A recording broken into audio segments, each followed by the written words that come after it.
The Travel Transformation Podcast is proud to be partnered with Give the Goodness Global, an amazing global outreach project helping families in need all over Southeast Asia and beyond. Please check them out at Instagram.com/Give the Goodness Global today. And now on to the podcast episode. Welcome to the Travel Transformation Podcast, where we talk all things travel and all things transformation, exploring the life-changing potential of solo travel, intentional travel, and location-independent working.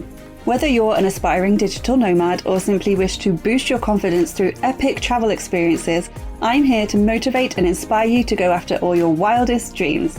I'm Jessica Grace Coleman, author, certified travel coach, founder of the Travel Transformation Company, and your host for the Travel Transformation Podcast. Travel changed my life. Now let's change yours. You ready? Let's go. Welcome to the Travel Transformation Podcast, the podcast where we talk all things travel and all things transformation. I'm your host, Jessica Grace Coleman, and this is just going to be a super quick podcast episode. I have just recorded an interview with Ali West, the productive nomad, which by the time you hear this will have already come out. I also recorded a solo episode on co-livings, and I re-recorded my intro and outro, which needed doing for a while. So it's also 8:21 p.m. I've done a full day of work before this, so I am running out of steam a bit. But that is just the day in the life of a self-employed digital nomad. So I'll try to make this episode quick, but hopefully it will still be bursting with value. Now, I wanted to talk about how to keep your travel dreams alive in between and after your trips, because I know from experience how things can go. You have an amazing, epic, super fun trip that you've been saving up for months, maybe years, and that you've spent months planning and anticipating and, spent a lot of money on as well. And you had such an incredible time. And then you come back and you're like, ugh, what now? You get the post-holiday or post-vacation blues, and everything just seems a bit meh. I'm sure you know what I'm talking about. I've been there. I know what it feels like, so that's why I'm recording this episode. So I have a few points that I'd like to make in terms of the whole post-holiday blues thing, and in terms of how we can keep our travel dreams alive. And I'd just like to point out that some of these might not apply to you if you're a digital nomad who is always on the road, constantly having travels and trips and things. But even so, you might settle down in the future and these tips might help you too. Okay, here we go. Number one is just to stop for a moment and reflect on how lucky you are to have gone on that amazing trip in the first place. And I know some of it isn't luck. You no doubt worked really hard to earn the money to pay for that trip, and that's something you should be proud of. But also, on the flip side, most of it is luck. Hear me out. This won't apply to everyone, of course. But for most of us, it was sheer luck that we were born in this time, in this age, in a country that gave us opportunities others might not have, perhaps with a skin colour that gave us unfair advantages over other people, into a family environment where it's the norm to go to school and gain a formal education, where we had the chance to go to university or college or gain qualifications somewhere else, to give us the opportunity to get a job or start a business that gives us enough money to even think about going on these amazing trips in the first place. So just take a moment to reflect and be grateful, and to truly grasp that not everyone in the world gets these opportunities. So post-trip blues are really a small price to pay. Number two is to collect mementos on your trip and surround yourself with them at home, to remind yourself of the good times and as motivation to book that next trip. Personally, I like buying a few things when I'm traveling. And it's also why I carry a giant suitcase around with me so I can bring things back.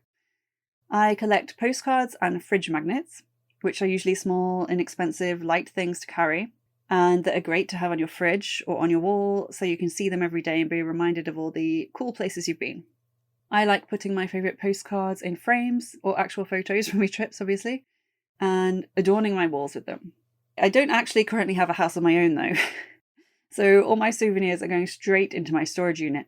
But that just means it's going to be like Christmas when I finally move somewhere and get all my travel mementos out. I also buy rings from a lot of places I go to so I can wear them and be reminded of the place I bought them and perhaps who I was with when I bought them. And the same things with clothes. I have a dress I love that I bought from Valencia, Spain, and every time I wear it I'm reminded of that wonderful place and the friends I met there. Number 3 is to journal, meditate, or talk to ChatGPT about all the things you got out of that trip.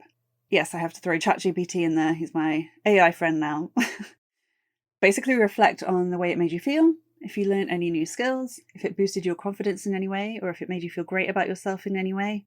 Think it all through and write it down in one way or another. Then I want you to make a list of how you could keep this going in your daily life. Now, this is a really interesting one because I've talked to lots of people who say that when they're traveling or when they're away on a trip, they feel like a completely different person, which makes total sense. Unless you're a digital nomad and are working as you go, we often use travel as a way to take a break from the mundane routine of our daily lives. When we're away, we're hopefully not stressed about work, not thinking about work, not worried about the little things like the neighbours being loud or whether or not we put the bins out on the right day.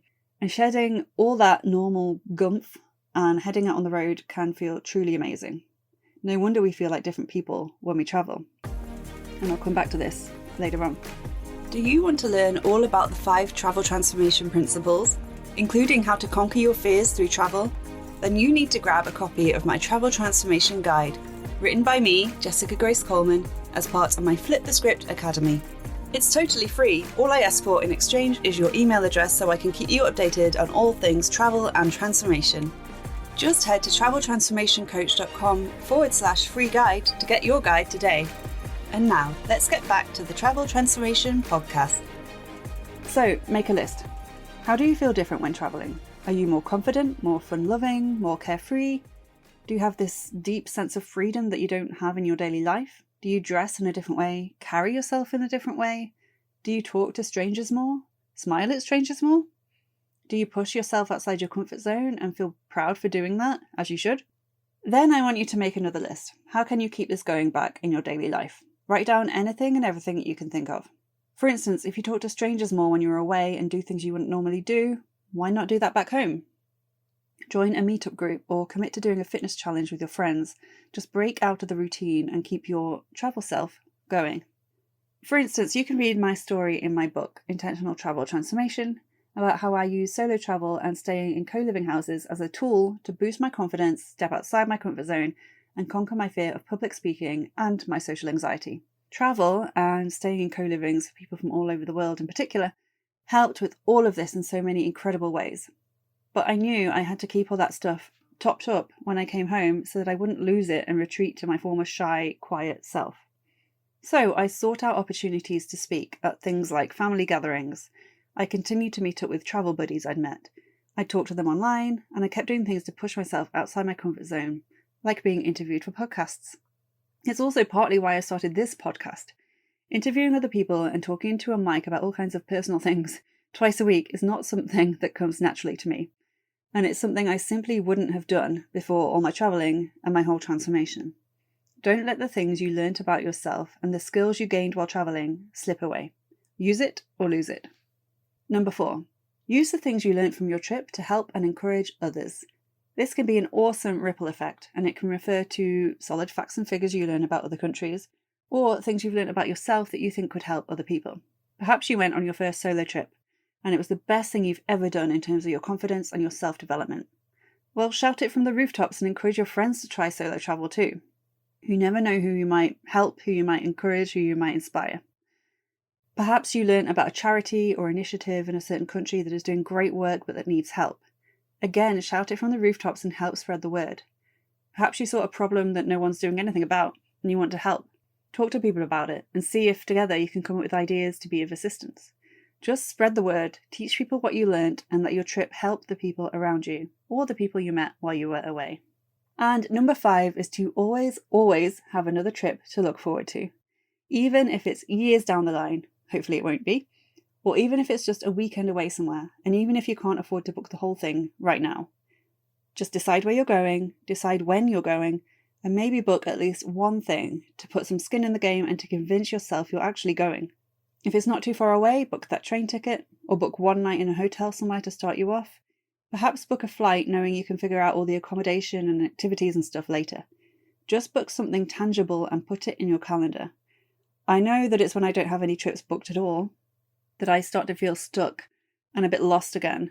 So always have something to look forward to. And remember, if you can't find anyone to go with, Go by yourself. It will be one of the best things you ever do. Okay, that's nearly it for this podcast.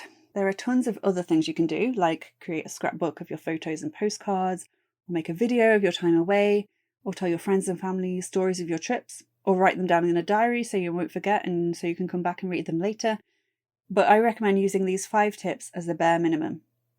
Be grateful you have the opportunity to go on such trips in the first place.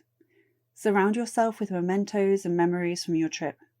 Reflect on how you're different when travelling and come up with ideas on how you can keep that new you going in your daily life. Teach people what you learnt and encourage them to have their own travel and learning experiences, and always have another trip to look forward to. And I mentioned that people often travel to escape their mundane daily lives, and while it can help temporarily, it's not a solution. Besides, we shouldn't have to travel to escape our lives. Our lives shouldn't be something we want to escape from in the first place, ever. I mean, yes, life can be tough and sometimes it just plain sucks, but I truly believe we weren't put on this planet to just suffer and then go on a holiday every so often. A holiday that would put a plaster or a band-aid over our feelings for a week or two before we head back to reality. I believe we can design our lives to be whatever we want them to be. And then we won't need to use travel as an escape. We can use travel as a tool to make our lives even better. Now, if any of that last bit struck a chord with you, it's basically what my whole Travel Transformation Academy is about. In it, there are courses, challenges, guides, videos, resources, and all kinds of things to help you transform your mindset, transform your career, transform your travel experiences, and ultimately transform yourself and your life. You can find out more info on this at traveltransformationcoach.com/academy, and I'll put that link in the show notes too. So that's it for this episode. If you enjoyed it, please rate and review. Really trying to get this podcast out there and get my message to as many people as possible. Please subscribe if you haven't already. And like I said, please spread the message about the Travel Transformation Podcast. If you know anyone who would be interested in this, if they're interested in travel, in solo travel, digital nomads, self-development, mindset work, any of that good stuff, please let them know. I really appreciate it. Okay, until next time, I'll catch you on the flip side. Thank you for listening to the Travel Transformation Podcast with me, Jessica Grace Coleman. If you enjoyed this episode, I would really appreciate it if you could please subscribe, rate and review, and spread the word, because it's my mission to help as many people as possible to flip the script on their lives and transform through travel. And remember, life is short, so let's make sure it's nothing short of amazing. Until next time, I'll catch you on the flip side.